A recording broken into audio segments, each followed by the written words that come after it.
നാക്യം പറമ്പലച്ചനിലൂടെ പരിശുദ്ധാത്മാവ് സംസാരിക്കുന്നത് ദീർഘനാളുകളായി നമ്മൾ കേട്ടുകൊണ്ടിരിക്കുന്നു. വീണ്ടും നമ്മൾ അതേ കാര്യങ്ങൾക്കായി ശ്രദ്ധയോടെ സമ്മേളിച്ചിരിക്കുന്നു. ആത്മാവിൻ്റെ വെളിപ്പെടുത്തലുകളിലേക്ക് മാന്യപ്രേക്ഷകർക്ക് വീണ്ടും ഹൃദയപൂർവ്വം സ്വാഗതം.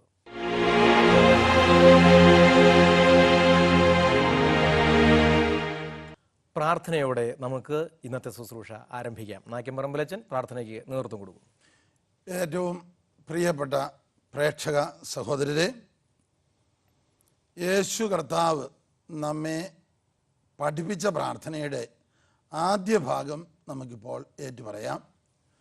നിങ്ങൾ എന്നോടൊപ്പം ഇത് ഏറ്റുചൊല്ലുക. സ്വർഗസ്ഥനായ ഞങ്ങളുടെ പിതാവേ, അങ്ങയുടെ നാമം ഈ ശുശ്രൂഷ വഴി മഹത്വപ്പെടണമേ, അറിയപ്പെടണമേ, സ്നേഹിക്കപ്പെടണമേ. അങ്ങയുടെ രാജ്യം അനേകായിരങ്ങളിൽ ജനലക്ഷങ്ങളിൽ ജനകോടികളിൽ അങ്ങയുടെ രാജ്യത്തിന്റെ സ്നേഹാഭിഷേകം ആത്മനിറവിന്റെ അഭിഷേകം കടന്നു വരുവാൻ ഈ ശുശ്രൂഷയെ അവിടുന്ന് അനുഗ്രഹിക്കണമേ. ശുശ്രൂഷ ഒരുക്കുന്നവരും പ്രേക്ഷകരുമായ എല്ലാവരുടെയും മേൽ പരിശുദ്ധാത്മാവ് സമൃദ്ധമായി എഴുന്നള്ളി വന്ന് ആത്മീയ ജ്വലനം നൽകട്ടെ. ദൈവസ്നേഹാനുഭവം നൽകട്ടെ. അനേകരുടെ ഹൃദയ ദുഃഖങ്ങൾ മാനസിക ഭാരങ്ങൾ സൗഖ്യം പ്രാപിക്കട്ടെ. യേശുവേ നന്ദി, പിതാവേ നന്ദി, പരിശുദ്ധാത്മാവേ നന്ദി. ഹല്ലേലൂയ, യേശുവേ സ്തോത്രം, യേശുവേ നന്ദി.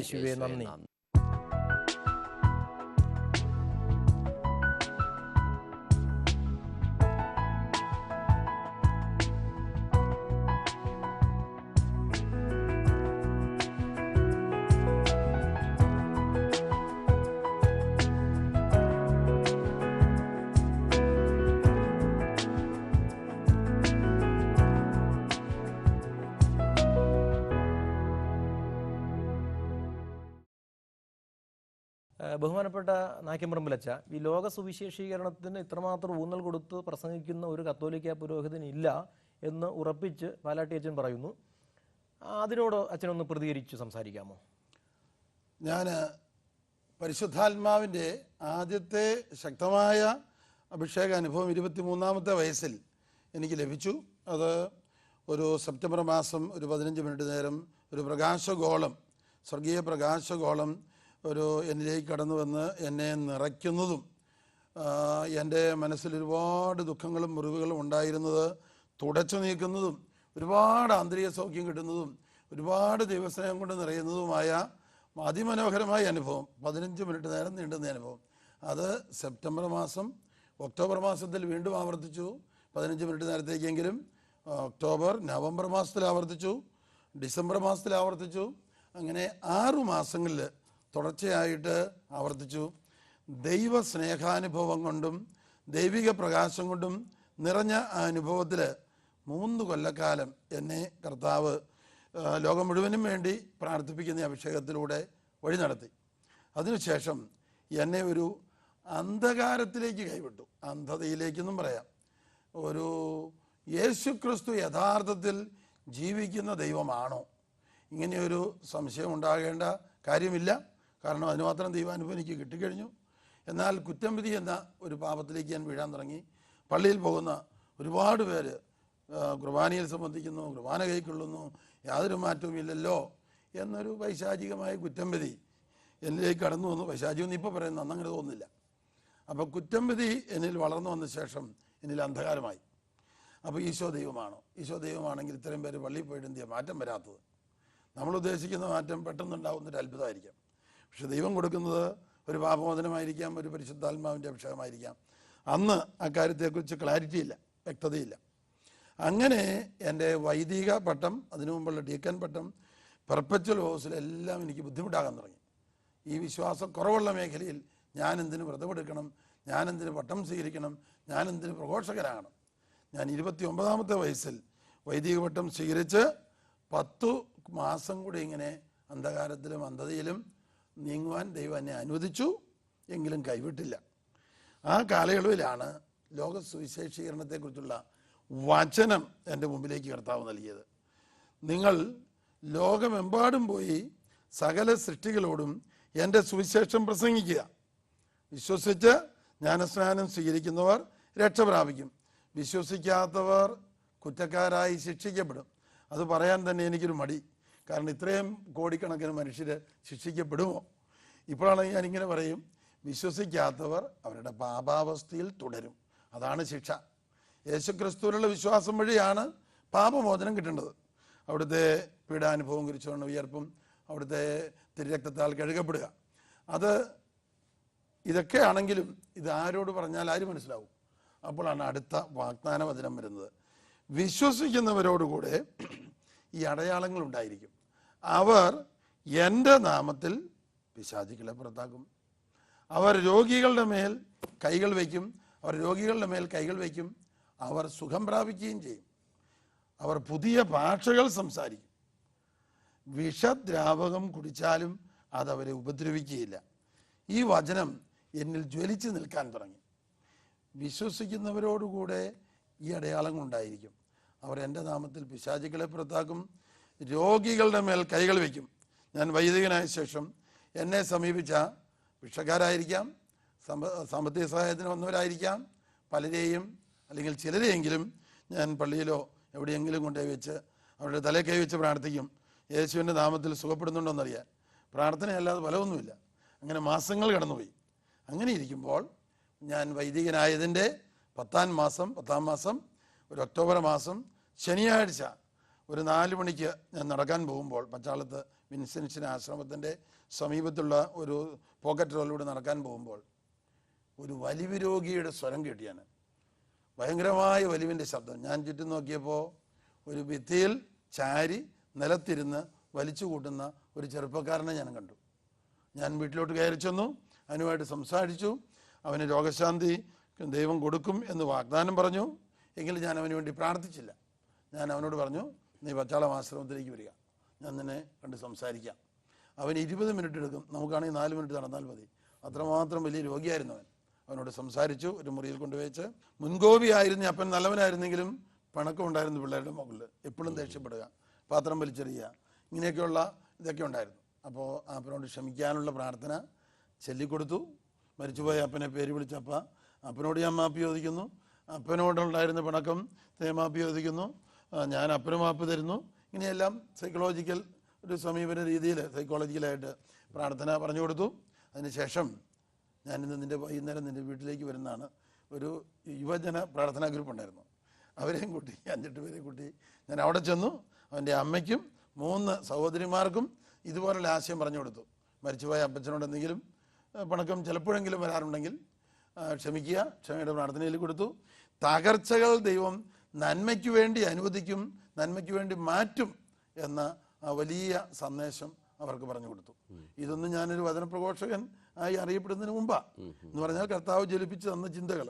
എന്നിട്ട് അവർക്കെല്ലാവർക്കും വേണ്ടി, ഇവനും വേണ്ടി തലക്കൈ വെച്ച് പ്രാർത്ഥിച്ചു. പിറ്റേ ദിവസം അതിഭയങ്കരമായ വലിവ്. പിന്നെ ഇന്ന് വരെ അവൻ വലിവുണ്ടായിട്ടില്ല. ഒരു പൈശാചിക പേടെ അറ്റാക്ക് ചെയ്തായിരിക്കാം ചിലപ്പോൾ, ഒന്നുകൂടെ വിശ്വാസത്തിൽ അവനെ ഉറപ്പിക്കാൻ. അവൻ്റെ അവന് വിവാഹം നടന്നു, കുഞ്ഞുങ്ങളുണ്ട്, ജോലിക്ക് പോകുന്നു. അവൻ്റെ രോഗശാന്തിയാണ് എൻ്റെ ഏറ്റവും ആദ്യത്തെ മേജർ മിറക്കിൾ എന്ന് പറയാവുന്നത്. പിന്നെ ആ ആഴ്ച കൊരട്ടി അടുത്തൊരു ഇടവകയിൽ പോപ്പുലർ മിഷൻ വന്നു. അവിടെ വെച്ച് വർഷങ്ങളായിട്ടുള്ള മദ്യപാനത്തിന് അടിപ്പെട്ടവർക്ക് മോചനം, ഡെലിവറൻസ്, അത് അന്ന് മനസ്സിലാക്കാൻ തുടങ്ങി. പൈശാചിക പീഡയുണ്ടായിരുന്നവരിൽ മദ്യപാനത്തിന് അടിമപ്പെടുക, പുകവലിക്ക് അടിമപ്പെടുക, മയക്കുമരുന്നിന് അടിമപ്പെടുക എന്ന് പറഞ്ഞാൽ വെറും അതൊരു വിഷവസ്തു മാത്രമല്ല, ഒരു പൈശാചിക ആവാസം. ഡെലിവറൻസ് കിട്ടി. നാട് മുഴുവൻ അത് അറിയപ്പെട്ടു പല മദ്യപാനികൾക്ക്. പിന്നെ രോഗികൾ സൂപ്പെടാൻ തുടങ്ങി. ഇത് ഞാൻ വൈദികനായതിൻ്റെ 10ാം മാസമാണ്. അന്ന് തൊട്ട് ഇന്ന് വരെ ഈ അടയാളങ്ങൾ കർത്താവ് എന്നും തന്നുകൊണ്ടിരിക്കുന്നു. അത് ജനലക്ഷങ്ങൾക്ക്, കേട്ടുകേൾവി പോലും ഇല്ലാത്തവർക്ക് ആനന്ദവും പ്രത്യാശയും കൊടുക്കുന്നു. അപ്പോൾ നമ്മൾ എവിടെ ചെന്നാലും, വിദേശത്ത് ചെന്നാലും പന്തക്കോസ്താക്കാർ ഉൾപ്പെടെ ഓടി വരും. കാരണം അവർക്ക് അറിയാം ഈ ശുശ്രൂഷയിൽ എന്തെങ്കിലുമൊക്കെ സംഭവിക്കും. Praise the Lord. അന്ന് യേശു ക്രിസ്തുവിൻ്റെ ദൈവത്വത്തെക്കുറിച്ചുള്ള ആ സംശയം എന്നെ പീഡിപ്പിച്ച കാലത്താണ് ലോക സുവിശേഷീകരണത്തിൻ്റെ ആ വചനം കർത്താവ് കാണിച്ചു തന്നതും അതിന് അടയാളമായിട്ട് രോഗികൾ സുഖപ്പെടും, പിശാചുക്കൾ പുറത്തു പോകും, ഭാഷാവരത്തിൽ സംസാരിക്കും. പിന്നെ ഭോപ്പാലിൽ 3000 പേരുടെ കൺവെൻഷൻ നടക്കുമ്പോൾ 3-ാം ദിവസം കാലത്ത് 9 മണിക്ക് ഒരു 18 വർഷം തളർന്നു കിടക്കുന്ന ഒരാളെ കൊണ്ടുവന്നിട്ടിരിക്കുകയാണ്. എവിടെ? സ്റ്റേജിന് തൊട്ട് മുമ്പിൽ. കഴിഞ്ഞ 2 ദിവസങ്ങളിൽ ഒരു മുസ്ലിം സഹോദരൻ, ഇവൻ്റെ ജ്യേഷ്ഠൻ, ധ്യാനത്തിൽ സംബന്ധിച്ച ധാരാളം അത്ഭുതങ്ങളും അടയാളങ്ങളും രോഗശാന്തികളും കൊണ്ട് ആ ജ്യേഷ്ഠ സഹോദരനാണ് അനീനെ അവിടെ കൊണ്ടുവന്നിട്ടിരിക്കുന്നത്.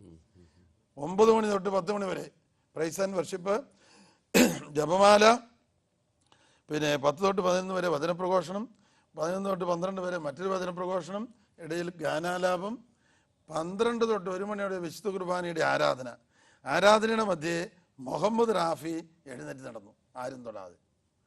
ഹല്ലേലൂയ, യേശുവേ നന്ദി, യേശുവേ നന്ദി. പ്രിയപ്പെട്ടവരെ, ഈ പ്രേക്ഷകരായിട്ടുള്ള നമുക്കും നമ്മുടെ ബന്ധുമിത്രാദികൾക്കും കർത്താവ് അത്ഭുത സ്പർശനം നൽകിക്കൊണ്ടിരിക്കുകയാണ്. ഈ വചനവും സാക്ഷ്യവും കേട്ടുകൊണ്ടിരിക്കുമ്പോൾ തന്നെ പരിശുദ്ധാത്മാവ് അനേകരുടെ മേൽ എഴുന്നള്ളി വരുന്നു. ഈ അടുത്ത നാളുകളിൽ നമുക്ക് അങ്ങനെ ഒരു സാക്ഷ്യം വന്നു. ഒരു കൊച്ചു ചെറുപ്പക്കാരൻ, ഹൈസ്കൂൾ അല്ലെങ്കിൽ +2 ഉള്ളവൻ, തളർന്നു കിടന്നിരുന്നവൻ, ഇതാ പിന്നെ വചനശക്തിയിൽ കൂടെ ആരോ രോഗശാന്തിയുടെ സന്ദേശം കേട്ടു. അവർ ഒരു ഓട്ടോറിക്ഷ അടുത്ത് ഓടി വന്നു. തളർന്നു കിടന്ന ചെറുപ്പക്കാരനോട് പറഞ്ഞു, എടാ നിന്റെ കാര്യമാണ് പറയുന്നത്, എഴുന്നേറ്റ് നടക്കാമെന്ന്. ആ ശുശ്രൂഷയുടെ സമയത്ത് തന്നെ അവൻ എഴുന്നേറ്റ് നടന്നു. അനേകം രോഗശാന്തികൾ, അതിലുപരി പരിശുദ്ധാത്മാഭിഷേകം കൊടുത്ത് ആത്മീയ ഉണർവ്, ആത്മീയ നിറവ്, പ്രേക്ഷിത ശക്തി, മറ്റുള്ളവർക്ക് വേണ്ടി, ലോകം മുഴുവനും വേണ്ടി പ്രാർത്ഥിക്കുവാനുള്ള ശക്തി പകർന്നുകൊണ്ടിരിക്കുന്ന ഒരു പ്രത്യേക തെരഞ്ഞെടുക്കപ്പെട്ട സമയമാണിത്. പ്രിയപ്പെട്ടവരെ, ഈ ശുശ്രൂഷയ്ക്ക് വേണ്ടി ഒരുങ്ങി ഞങ്ങളിവിടെ ആയിരിക്കുമ്പോൾ പെട്ടെന്ന് ബൈബിൾ തുറന്നപ്പോൾ കണ്ട ഒരു തിരുവചനം ഇതാണ്. പ്രഭാഷകൻ 17:22. മനുഷ്യൻ്റെ ദാനധർമ്മത്തെ മുദ്രമോതിരത്തെ എന്ന പോലെ കർത്താവ് വിലമതിക്കുന്നു. അവൻ്റെ കാരുണ്യത്തെ കണ്ണിലെ കൃഷ്ണമണി പോലെ അവിടുന്ന് കരുതുന്നു. പ്രഭാഷകൻ 17:22. ഇത് എന്തിനെക്കുറിച്ചാണെന്ന് ഞാൻ ജേക്കബച്ചനോടും രോഹിച്ചിനോടും ഷെയർ ചെയ്യായിരുന്നു. ഇങ്ങനെയായിരിക്കണം. എങ്ങനെ? വെറും സാമ്പത്തിക സഹായം മാത്രമല്ല, നമ്മുടെ മധ്യസ്ഥ പ്രാർത്ഥന, ലോകത്തിൻ്റെ അതിർത്തികൾ വരെ എത്തുന്ന മധ്യസ്ഥ പ്രാർത്ഥന. സങ്കീർത്തനം 48:10. ദൈവമേ, അങ്ങയുടെ നാമം എന്നതുപോലെ തന്നെ അങ്ങയുടെ സ്തുതികളും ഭൂമിയുടെ അതിരുകളോളം എത്തുന്നു. പ്രിയപ്പെട്ടവരെ, ഏറ്റവും വലിയ ദാനധർമ്മം, ലോകം മുഴുവനും കൊടുക്കാവുന്ന ദാനധർമ്മം, സ്നേഹത്തോടെ, വിശ്വാസത്തോടെയുള്ള, തീക്ഷ്ണതയോടെയുള്ള, ആവർത്തിച്ചുള്ള മധ്യസ്ഥ പ്രാർത്ഥന, ജനലക്ഷങ്ങൾക്ക്, ജനകോടികൾക്ക് പാപമോചനവും പരിശുദ്ധാത്മാവിൻ്റെ ദാനവും പരിശുദ്ധാത്മാവിൻ്റെ നിറവും അനേകം അത്ഭുതങ്ങളും നേടിക്കൊടുക്കുന്ന മധ്യസ്ഥ പ്രാർത്ഥന. ഇതാണ് നമ്മുടെ എല്ലാവർക്കും ദൈവം സമൃദ്ധമായി നൽകുന്ന ഏറ്റവും അടിസ്ഥാന ദാനവരം. അത് തന്നെയാണ് ഞാൻ റോയിച്ചൻ പറഞ്ഞത്. അവർ യൗവനക്കാരായിട്ട് കോളേജിൽ ബികോമിന് പഠിക്കുന്ന കാലത്ത് അവർ വിളിച്ചപേക്ഷ തുടങ്ങി ജനങ്ങൾക്ക് വേണ്ടി. ഒരുപക്ഷെ ഞങ്ങൾ തുടക്കം കൊടുത്തു. അത് ദൈവത്തിൻ്റെ കരുണ. Praise the Lord. ഇത് കേൾക്കുന്ന നമ്മളെല്ലാവരും 24 മണിക്കൂറിൽ കുറഞ്ഞത് 10-11 സമയം പലപ്പോഴായിട്ട് അനേക രാജ്യങ്ങൾക്ക് വേണ്ടി നമ്മൾ മധ്യസ്ഥം വഹിക്കണം. ഇന്നലെ ഈ ദിവസങ്ങളിൽ വേദനാകരമായ ഒരു വാർത്ത പത്രത്തിൽ വന്നതാണ്. അയർലൻഡ് കത്തോലിക്ക രാജ്യത്തിൽ സ്വവർഗഭോഗം ജനം ഭൂരിപക്ഷത്തോടെ പാസ്സാക്കിയെന്ന്. എന്ന് പറഞ്ഞാൽ എന്തുകൊണ്ട് അങ്ങനെ സംഭവിച്ചെന്നറിയാവോ? അയർലൻഡിലെ ഒരുപക്ഷെ 1 കോടി ജനം, 1 കോടി ജനത്തെ തിരുരക്തം കൊണ്ട് കഴുകണമേ, പരിശുദ്ധാത്മാവുകൊണ്ട് നിറയ്ക്കണമേ എന്ന് പ്രാർത്ഥിക്കാൻ ആളില്ലാതെ പോയി. ചില്ലറ കാര്യങ്ങൾക്ക് വേണ്ടി പ്രാർത്ഥിച്ചു കഴിയുന്ന ഒരു ജനം ഒരുപക്ഷെ മലയാളി കത്തോലിക്കർ പോലും ഉണ്ടായിട്ട് അവർ അയർലൻഡ് മുഴുവൻ്റെയും അനുഗ്രഹത്തിന് വേണ്ടി പ്രാർത്ഥിക്കാൻ വിട്ടുകളഞ്ഞോ? അബ്രാഹത്തോട് ദൈവം സംസാരിക്കുന്ന അവസരത്തിൽ, സോദോം ഗൊമോറയുടെ വിനാശത്തെക്കുറിച്ച് പറയുന്ന അവസരത്തിൽ അബ്രാഹാം പറഞ്ഞു, 50 നീതിമാന്മാരുണ്ടെങ്കിൽ ഈ പട്ടണത്തെ നശിപ്പിക്കാതിരിക്കാമോ? ദൈവദൂതൻ പറഞ്ഞു, നശിപ്പിക്കുകയില്ല. അബ്രാഹാം വീണ്ടും ചോദിച്ചു, 40 പേരുണ്ടെങ്കിൽ, 25 പേരുണ്ടെങ്കിൽ, 10 പേരുണ്ടെങ്കിൽ നശിപ്പിക്കാതിരിക്കാമോ? 10 പേര് മധ്യസ്ഥം വഹിച്ചാൽ ആ നിയമം പാസ്സാവുകയില്ലായിരുന്നു. അതിനാൽ മലയാളികളായ അയർലൻഡിലുള്ള ഞങ്ങളുടെ സഹോദരങ്ങളോടും വൈദികരോടും ഞങ്ങൾ അപേക്ഷിക്കുന്നു. അയർലൻഡിന് വേണ്ടി, അവിടുത്തെ ഭരണകർത്താക്കൾക്ക് വേണ്ടി, അവിടുത്തെ നേതാക്കന്മാർക്ക് വേണ്ടി മനഃപൂർവ്വം മധ്യസ്ഥം വഹിക്കണം. തിരുരക്തം കൊണ്ട് അവരെ കഴുകണമേ, പരിശുദ്ധാത്മാവ് കൊണ്ട് നിറയ്ക്കണമേ. ഇത് അയർലൻഡിന് മാത്രമല്ല, എല്ലാ രാജ്യങ്ങളിലും കഴിയുന്ന മലയാളികളായ വിശ്വാസികൾ മനഃപൂർവ്വം ദിവസത്തിൽ പല പ്രാവശ്യം ആ രാജ്യത്തിലെ പാർലമെന്റ് അംഗങ്ങൾ, ഇന്ത്യയിലാണെങ്കിൽ 543 പേര്, രാജ്യസഭയിലാണെങ്കിൽ 250 പേര്, ഒരു 37 സംസ്ഥാനങ്ങളിൽ മുഖ്യമന്ത്രിമാര്, ഒരു 4000-ലധികം MLA-മാര്, അവരുടെ ചുറ്റുമുള്ള 1000 പേര് വീതം കൂടി ഒരു 50 ലക്ഷം, ഒരു 50 ലക്ഷം പേർക്ക് വേണ്ടി അല്ലെങ്കിൽ അതിൽ കൂടുതൽ പേർക്ക് വേണ്ടി മനഃപൂർവ്വം പ്രാർത്ഥിച്ചാൽ ഈ നിയമങ്ങളോ ഒന്നും വരില്ല. നമ്മുടെ കടമ ഇതാണ്. ക്രിസ്ത്യാനിയുടെ ഒന്നാമത്തെ കടമ ഇതാണ്. വിശ്വാസത്തോടെ, സ്നേഹത്തോടെ യേശുവിനോട് ചേർന്ന് യേശുവിൻ്റെ നാമത്തിൽ ജനകോടികൾക്ക് വേണ്ടി മധ്യസ്ഥം വഹിക്കുമ്പോൾ തിരുരക്തത്തിൻ്റെ അഭിഷേകം ഉണ്ടാകും. തിരുരക്ത കടലിൽ അവരെ മുക്കണമേ, തിരുരക്ത സമുദ്രം അവരെ വലയം ചെയ്യട്ടെ.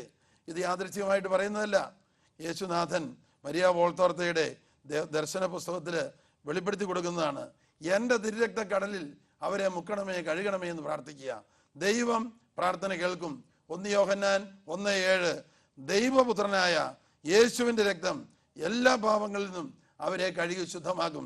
വെളിപാട് 12:11 കുഞ്ഞാടിൻ്റെ രക്തം കൊണ്ടും സ്വന്തം സാക്ഷ്യത്തിൻ്റെ വചനം കൊണ്ടുമാണ് ശത്രുവിനെ പരാജയപ്പെടുത്തുക.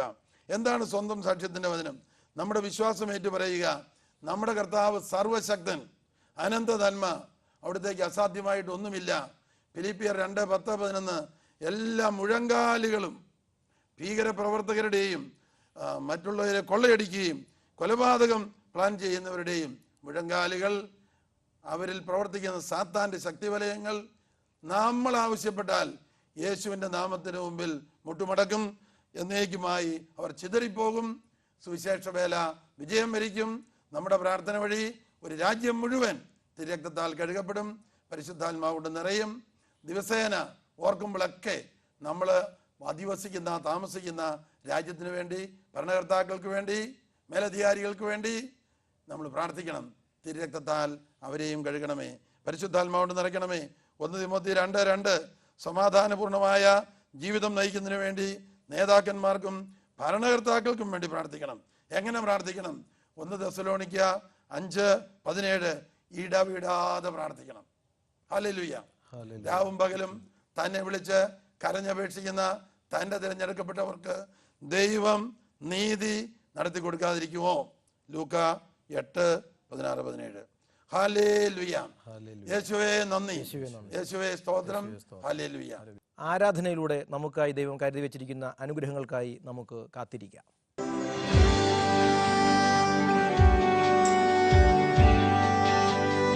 മേഘമാളികൾക്കുമപ്പുറം സ്വർഗദൂതർ മധ്യവാണിടും, ദൈവമെന്നെ തേടിയെത്തിടും. ആരാധനാ മുഹൂർത്തമായിതാ, ആരാധനാ സ്തുതി സ്തോത്രമേകിടാം, നമുക്ക് ആരാധനാ സ്തുതി സ്തോത്രമേകിടാം. ഹല്ലേലൂയ സ്തുതി സ്തോത്രമേകിടാം, നമുക്ക് ഹല്ലേലൂയ സ്തുതി സ്തോത്രമേകിടാം. ദിവ്യകാരുണ്യ യേശുവേ, അങ്ങയുടെ വിശുദ്ധമായ സാന്നിധ്യത്തിൻ്റെ മുമ്പിൽ ഞങ്ങളെല്ലാവരും ഇപ്പോൾ മുട്ടുകൾ മടക്കി ആയിരിക്കുന്നു.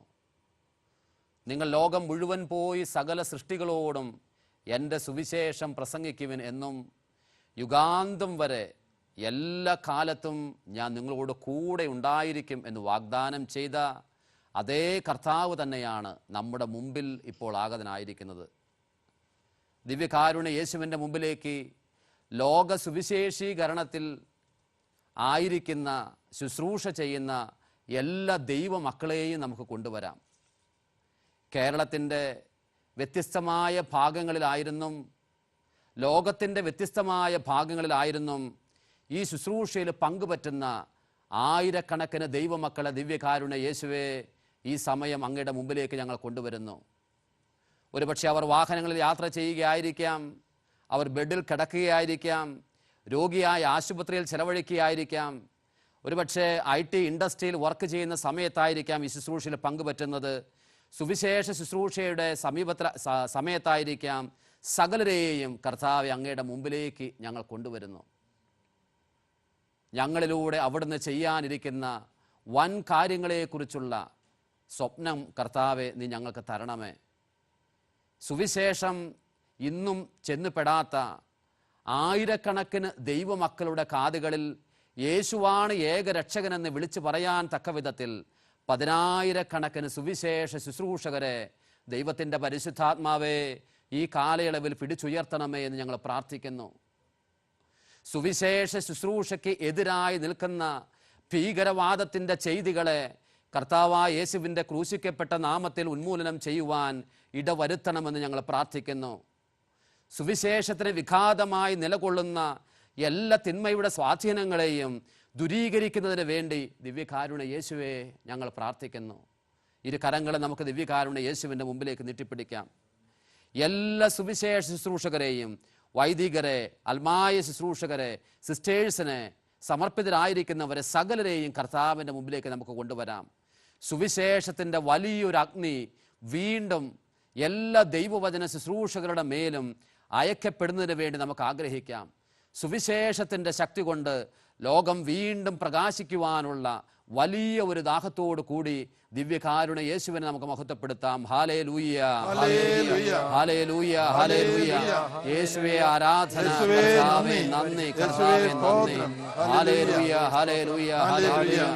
കർത്താവേ നന്ദി, കർത്താവേ നന്ദി, കർത്താവേ നന്ദി. യേശു അരുളി ചെയ്യുന്നു, വഴിയും സത്യവും ജീവനും ഞാനാകുന്നു. വിശുദ്ധ കുർബാനയിലിരിക്കുന്ന യേശു, മരിച്ചുയർത്ത യേശു, അപ്പത്തിന്റെ രൂപത്തിൽ സന്നിഹിതനായിരിക്കുന്ന യേശു. യേശു അരുളി ചെയ്യുന്നു, പുനരുത്ഥാനവും ജീവനും ഞാനാകുന്നു, ആദിയും അന്തവും ഞാനാകുന്നു, ലോകത്തിന്റെ പ്രകാശം ഞാനാകുന്നു. മനുഷ്യ ഹൃദയങ്ങളിലെ അന്ധകാരവും വെറുപ്പും തിന്മയും അശുദ്ധിയും മ്ലേച്ഛതയും ദുശ്ശീലങ്ങളുടെ അടിമത്വവും ഞാൻ നീക്കം ചെയ്ത് പ്രകാശം നൽകും, സ്നേഹം നൽകും, സന്തോഷം നൽകും, ആന്തരിക സൗഖ്യം നൽകും, ആത്മ സംയമനം നൽകും, ക്ഷമ നൽകും, ദയ, മനസ്സലിവ് നൽകും, പ്രാർത്ഥനാ ശക്തി നൽകും. Hallelujah, hallelujah. പ്രിയപ്പെട്ടവരെ, ഗുഡ്നസ് TV ഡിവൈൻ മിഷനിലൂടെ ലോകത്തിന്റെ അതിർത്തികളിലേക്ക് പരിശുദ്ധാത്മ ശക്തി, അത്ഭുത ശക്തി, രോഗശാന്തി ശക്തി ഇപ്പോൾ പിതാവായ ദൈവം വർഷിച്ചുകൊണ്ടിരിക്കുന്നു. Hallelujah, hallelujah. ശക്തമായ തലവേദന, തലയ്ക്കു ഭാരം, മൈഗ്രെയിൻ്റെ അസുഖം, സൈനോസൈറ്റിസ് 338 പേരെ ഈശോ വിടുതൽ കൊടുത്ത് അനുഗ്രഹിക്കുന്നു. പ്രിയപ്പെട്ടവരെ, ഒരു നമ്പർ കർത്താവ് ദർശനത്തിൽ കാണിക്കുന്നത് പറയുമ്പോൾ തന്നെ ആ 338 3000 ആണെങ്കിൽ പോലും അവിടുന്ന് വിശ്വസിക്കുന്ന എല്ലാവരുടെയും മേൽ അനന്ത ശക്തി, അനന്ത കാരുണ്യം, പാപമോചനം, സൗഖ്യശക്തി അയക്കുന്നു എന്ന് തിരിച്ചറിയുക, ഔദാര്യത്തോടെ വിശ്വസിക്കുക. Hallelujah, hallelujah, hallelujah, hallelujah, hallelujah, hallelujah, hallelujah, hallelujah. Gas trouble, അൾസറിന്റെ അസുഖം 96 പേർക്ക് കർത്താവ് സൗഖ്യം നൽകിക്കൊണ്ടിരിക്കുന്നു. Hallelujah, hallelujah, hallelujah, hallelujah. ശരീരത്തിലെ മസിലുകൾക്ക് ബലക്ഷയമുള്ള ഒരാളെ കർത്താവ് സുഖപ്പെടുത്തുന്നു. Hallelujah, hallelujah. പ്രിയപ്പെട്ടവരെ, ഏതാനും വർഷങ്ങൾക്ക് മുമ്പ് തെക്കേ അമേരിക്കയിലെ ചിലിയില് ഞങ്ങൾ ധ്യാനം നടത്തുമ്പോൾ തളർന്നു കിടന്ന ഒരാള് ഞങ്ങൾ പോന്ന ശേഷം സുഖപ്പെട്ടു. Hallelujah, hallelujah. അത് പിന്നീട് ഞങ്ങൾ ചെല്ലുമ്പോൾ ആ ചിലിയിലെ ഏറ്റവും പ്രധാനപ്പെട്ട പത്രത്തിന്റെ ഫ്രണ്ട് പേജ് മുഴുവനും അവർ പ്രസിദ്ധീകരിച്ചിരുന്നു. ചിലിയിലെ ഇന്ത്യൻ അംബാസഡർ ഒരു ഹൈന്ദവൻ എന്നെ വിളിച്ച് ചോദിച്ചു, എന്തുകൊണ്ട് നിങ്ങൾ ഈ വിവരം എന്നെ അറിയിച്ചില്ല? ഞാൻ നിങ്ങൾക്ക് വന്ന് സ്വീകരണം നൽകുമായിരുന്നല്ലോ. ഞങ്ങൾ ഇനി വരുമ്പോൾ അറിയിക്കാമെന്ന് പറഞ്ഞു. എന്നാൽ ഞങ്ങൾ പിന്നെ പോയിട്ടില്ല. എന്ന് 3-4 പ്രാവശ്യം പോയതാണ്. Hallelujah, hallelujah. അപ്പോൾ പ്രിയപ്പെട്ടവരെ, ഒരു അത്ഭുതം വിജാതിയർക്കും വിശ്വസിക്കാത്തവർക്കും വിശ്വാസത്തിന്റെ ദാനം, വരദാനം നൽകുന്നു. അതുകൊണ്ടാണ് ഇങ്ങനെയുള്ള സാക്ഷ്യങ്ങൾ ഒന്നുകിൽ പരസ്പരം പറയേണ്ടത്, അല്ലെങ്കിൽ ഗുഡ്നസ് ചാനലിനെ ഞങ്ങളെ ഏതെങ്കിലും തരത്തിൽ അറിയിക്കേണ്ടത്. ഒരിക്കൽ അറിയിച്ചാലും വീണ്ടും അറിയിക്കുന്നത് നല്ലതാണ്. നഷ്ടപ്പെട്ടു പോകരുത്. സാക്ഷ്യങ്ങൾ വരുമ്പോൾ സഭ ഉണരുന്നു, വിശ്വാസം വളരുന്നു. Hallelujah, hallelujah, hallelujah. ഹല്ലേലൂയ. കൈയുടെ ഉരത്തിന് ഷോൾഡർ ഡിസ്ലൊക്കേഷൻ സംഭവിച്ച ഒരാളെ ഈശോനാഥൻ വിശുദ്ധ കുർബാനയിൽ നിന്ന് അവിടുത്തെ തിരുസാന്നിധ്യ ശക്തി അയച്ച് സുഖപ്പെടുത്തുന്നു. Hallelujah, hallelujah. സുവിശേഷ വേലയ്ക്ക് വേണ്ടി നൂറുകണക്കിന് ആൾക്കാരെ ഈ ശുശ്രൂഷയിലൂടെ ദൈവം ഒരുക്കിക്കൊണ്ടിരിക്കുന്നു. തണുത്തുപോയ ശുശ്രൂഷകർക്ക് ഉണർവ് നൽകുന്നു, വിശ്വാസത്തിന്റെ ഉണർവ് നൽകുന്നു. 937 പേർക്ക് പുതിയ അഭിഷേകം നൽകി സുവിശേഷ വേലയ്ക്കുള്ള വാതിൽ തുറന്നു കൊടുത്ത് അനുഗ്രഹിക്കുന്നു. കൈയടിച്ച് കർത്താവിന് നന്ദി പറയുക. മനസ്സിൽ എപ്പോഴും നെഗറ്റീവ് ചിന്തകൾ എന്നെ ഒന്നിനും കൊള്ളുകയില്ല, അല്ലെങ്കിൽ മറ്റുള്ളവർക്ക് ഉള്ള കുറ്റങ്ങളെല്ലാം ഓർപ്പിച്ചു തരുന്നു. ഒരു സാത്താനിക പീഡ കാണും, കുറച്ചൊക്കെ നമ്മുടെ സ്വഭാവത്തിലെ പ്രത്യേകത കാണും. എപ്പോഴും നെഗറ്റീവ് ചിന്തകൾ, മനസ്സിൽ ഭാരപ്പെടുത്തുന്ന ചിന്തകളുള്ള, നമ്മളെക്കുറിച്ച് ഭാരപ്പെടുന്ന ചിന്ത, മറ്റുള്ളവരെ കുറിച്ച് ദൈവത്തെ കുറ്റം വിധിക്കുന്നു, ഒരു സമാധാനവും ഒരു സന്തോഷവുമില്ല. അങ്ങനെയുള്ള 229 പേരെ ഈ സമയത്ത് കർത്താവ് തൊട്ട് അനുഗ്രഹിക്കുന്നു. ഹല്ലേലൂയ, യേശുവേ നന്ദി, യേശുവേ നന്ദി, യേശുവേ നന്ദി, യേശുവേ സ്തോത്രം. Hallelujah, hallelujah. കൈ ഉയർത്തി കൈയടിച്ച് കർത്താവിന് നന്ദി പറയുക. കണ്ണിന് അലർജിയുടെ അസുഖം, കണ്ണിൽ എന്തോ അടിച്ചു കൊണ്ടതിന് ശേഷം ശക്തമായ വേദന, ഈ അസുഖങ്ങളൊക്കെ ഉള്ള 17 പേരെ ഈശോനാഥൻ ഈ സമയത്ത് സുഖപ്പെടുത്തിക്കൊണ്ടിരിക്കുന്നു. കൈ ഉയർത്തി കൈയടിച്ച് കർത്താവിന് നന്ദി പറയുക. ഹല്ലേലൂയ, യേശുവേ നന്ദി, യേശുവേ നന്ദി. വയറ്റില് ഓപ്പറേഷൻ ചെയ്തതാണ്, സ്റ്റിച്ച് ഇട്ടതാണ്, എന്നാൽ അത് പൂർണ്ണമായി സുഖപ്പെടാതെ വിഷമിക്കുന്ന 4 പേരെ ഈശോ സുഖപ്പെടുത്തുന്നു. കൈയടിച്ച് കർത്താവിന് നന്ദി പറയുക. Hallelujah, hallelujah, hallelujah, hallelujah, hallelujah. യേശുവേ നന്ദി, യേശുവേ സ്തോത്രം. Hallelujah, hallelujah. എല്ലാവരും ഹൃദയം തുറന്ന് മനസ്സ് തുറന്ന് കൈകൾ ഉയർത്തി ചുറ്റുമുള്ള അനേകായിരങ്ങൾക്ക് വേണ്ടി പ്രാർത്ഥിക്കുക. അനേകായിരങ്ങൾക്കും അനേക ലക്ഷങ്ങൾക്കും, നമ്മുടെ കുടുംബാംഗങ്ങൾ എവിടെയായിരിക്കുന്നുവോ അവർക്ക് ചുറ്റുമുള്ള അനേകായിരങ്ങളെ പരിശുദ്ധാത്മാവ് കൊണ്ട്, വചനം കൊണ്ട്, സൗഖ്യം കൊണ്ട്, ആന്തരിക സൗഖ്യം കൊണ്ട് അഭിഷേകം ചെയ്യണമെന്ന് പ്രാർത്ഥിക്കുക. യേശുവേ നന്ദി, ഹല്ലേലൂയ, ഹല്ലേലൂയ. കൈയടിച്ച് കർത്താവിന് നന്ദി പറയുക. തല വണങ്ങി നിൽക്കുകയോ മുട്ടുകുത്തി നിൽക്കുകയോ ചെയ്തുകൊണ്ട് ആശീർവാദം സ്വീകരിക്കുക. പുതിയ അഭിഷേകം കൈവരിക്കുക. യേശുവേ നന്ദി, യേശുവേ സ്തോത്രം. മേഘപാളികൾക്കുമപ്പുറം സ്വർഗദൂതർ മധ്യവാണിടും, ദൈവമെന്നെ തേടിയെത്തിടും. ആരാധനാ മുഹൂർത്തമായിതാ, ആരാധനാ സ്തുതി സ്തോത്രമേകിടാം, നമുക്ക് ആരാധനാ സ്തുതി സ്തോത്രമേകിടാം. ഹല്ലേലൂയ, സ്തുതി സ്തോത്രമേകിടാം, നമുക്ക് ഹല്ലേലൂയ, സ്തുതി സ്തോത്രമേകിടാം. ഈ എപ്പിസോഡ് ഇവിടെ പൂർത്തിയാകുന്നു. അടുത്ത ആഴ്ച നമ്മൾ വീണ്ടും പുതിയ അനുഭവങ്ങളുമായി കണ്ടുമുട്ടും. അതുവരെ ദൈവം നമുക്കിടയിൽ അതിശക്തമായി അഭിഷേക സ്വാധീനം ചെലുത്തട്ടെ.